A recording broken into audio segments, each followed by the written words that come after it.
Bonjour à tous. Aujourd'hui on se retrouve pour un petit tuto qui va normalement pas être très long pour vous montrer comment réaliser ces jolies roses en broderie que l'on peut très bien faire sur une matière en crochet. Vous aurez besoin d'une aiguille. Alors moi normalement c'est une aiguille à laine, mais elle est vraiment très fine. Donc pour faire ces petites roses j'aime beaucoup. Votre support bien sûr, donc là moi j'ai vraiment pris un petit échantillon que j'avais fait je ne sais pourquoi d'ailleurs, et voilà, c'est tout, c'est assez simple. Donc on passe tout de suite au tuto de la rose. Pour commencer j'ai pris un long fil de la couleur que j'avais envie, donc là du rouge.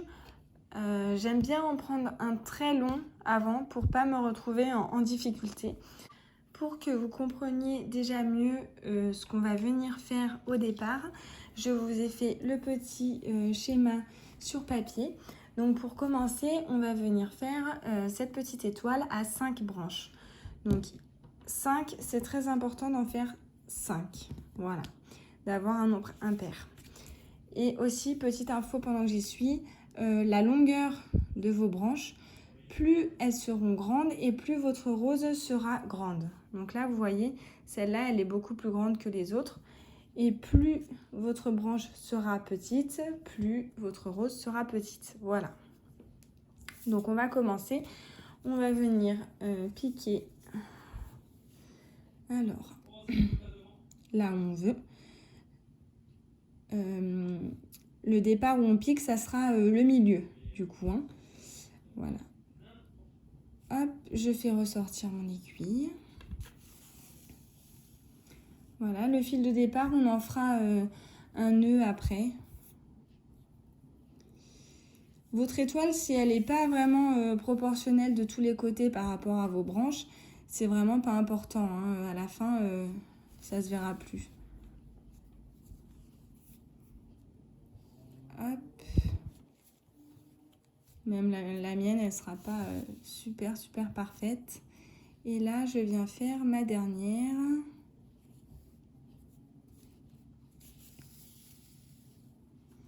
Hop, voilà. Là, du coup, ça m'en fera 5. Mais ce que je vais faire, c'est que je vais faire un nœud avec mon fil de départ déjà, pour maintenir et pour cacher en même temps. Hop. Donc, le fil de départ, par la suite, vous pouvez le glisser derrière, en fait. Donc là, c'est ce que je vais faire. Comme ça, vous verrez en même temps. Je fais le bout pour que j'aille plus vite, hop, pour rentrer une aiguille à l'intérieur. Voilà.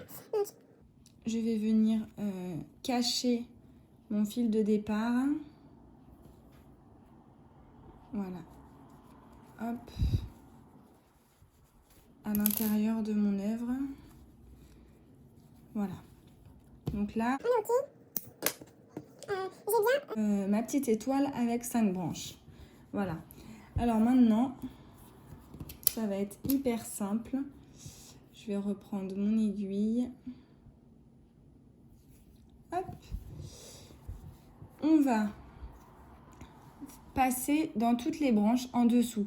Donc, c'est-à-dire, je vais passer dans la première, mais je ne passerai pas dans la suivante. On va alterner une fois sur deux. Donc, je vais passer dans celle-ci, mais je ne vais pas passer dans la suivante. Je vais passer directement dans celle-là. Hop. Et ainsi de suite, en fait. On va faire ça jusqu'à temps obtenir la rose. Donc, comme je suis passée dessous celle-ci, je ne vais pas passer sous cette branche-là. Et pourtant, sous cette branche, j'y suis passée au premier tour. Et du coup, ce qu'il va faire, c'est qu'une fois sur deux, on ne passera pas dans les mêmes. Donc, je passe directement sous celle-là. Hop, pas celle-là, mais l'autre. On en saute toujours une. Voilà.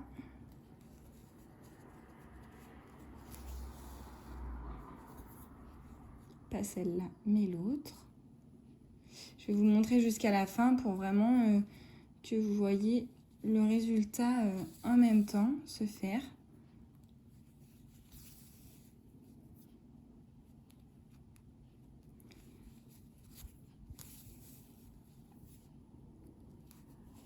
Et en fait, on va tourner jusqu'à temps de ne plus voir nos branches. Parce que bon, le rendu, il est pas top, quoi, si on voit les branches apparaître.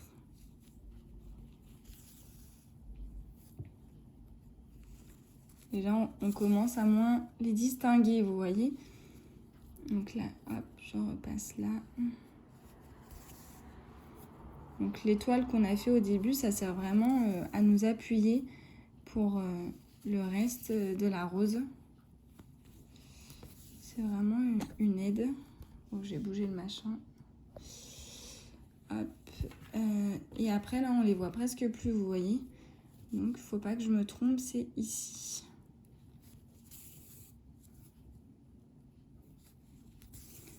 Bon, faut quand même essayer de faire vos branches de la même taille. Vous voyez, parce que j'en ai une là par exemple qui se voit plus que les autres. Donc je vais être obligée de faire plusieurs tours quand même. Mais voilà. C'est mieux de les faire à peu près tous de la même taille, même si c'est pas toujours facile. Le résultat, il est quand même là.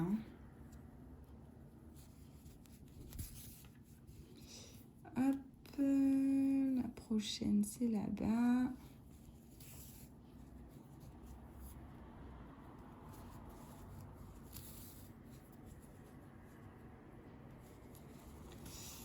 Voilà, on peut encore continuer jusqu'à un petit moment, hein, si vous voulez vraiment une grosse rose et un beau résultat. Hop, je m'en mêle. Et moi, je crois bien que j'ai pas bien sauté là sur la fin, comme je vois plus mes branches. J'ai pas dû faire correctement, mais bon, elle est pas si mal, non?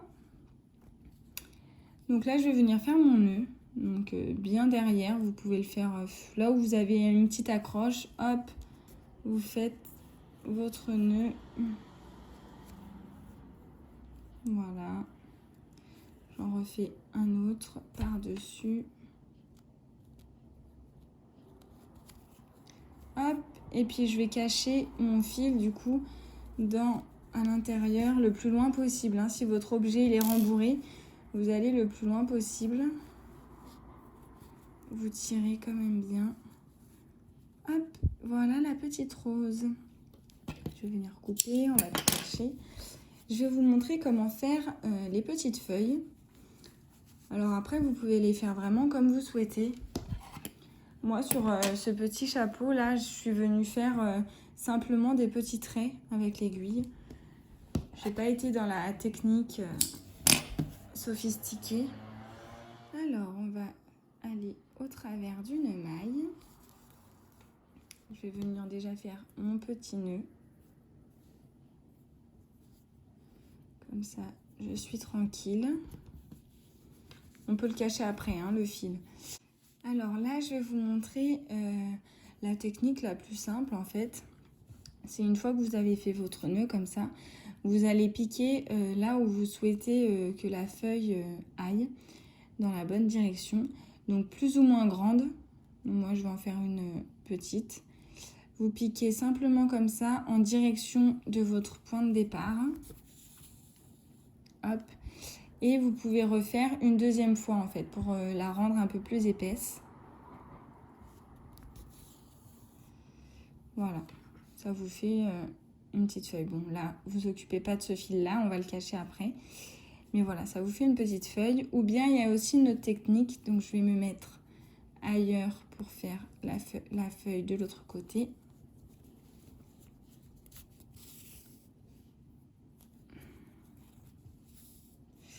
Voilà, vous voyez, ça donne ça. Et l'autre technique, c'est donc de piquer en votre point de départ et d'aller en direction de la feuille, comme ceci. Et là, ça va vous donner une boucle. Dans cette boucle, vous allez y passer votre aiguille. Et vous obtiendrez une petite feuille comme ça. Donc, elle n'est pas forcément remplie, mais c'est un rendu très joli. Donc là, comme je suis dans la boucle, pour revenir à mon point de départ, je vais je vais me mettre derrière pour repiquer là, si j'en ai envie. Voilà. Hop. Donc voilà, vous avez 2 types de feuilles. Une qui est un peu moins remplie et une qui est remplie. Bon, après ça, c'est vraiment que du détail parce que le rendu, il est quand même sympa. Donc si, voilà, moi, souvent, c'est ce que je fais. Alors, je reviens piquer au point de départ, vraiment le point de départ du début. Et je viens refaire un nœud avec le fil que j'ai pas encore caché. Hop, je tire bien. Je vais venir en faire 2. Et je vais donc mettre le plus loin possible. Je vais rentrer mon fil. Et pareil sur celui-ci. Alors, quand votre fil est beaucoup plus petit que votre aiguille, parce que vous aurez du mal à faire rentrer ce fil, je pique d'abord. Et ensuite, je vais venir rentrer mon fil dedans. Comme ça, j'ai juste à tirer de l'autre côté. Et là, le problème du petit fil ne se pose plus. Voilà. Et je viens couper de l'autre côté. Hop. Voilà. J'ai donc fini ma petite rose. Bon, les feuilles, j'ai pas trop cherché à les mettre de façon à ce que ça fasse joli. Mais c'est quand même pas mal et ça finit une création, je trouve. Voilà, j'espère que vous ferez de super belles roses et à bientôt.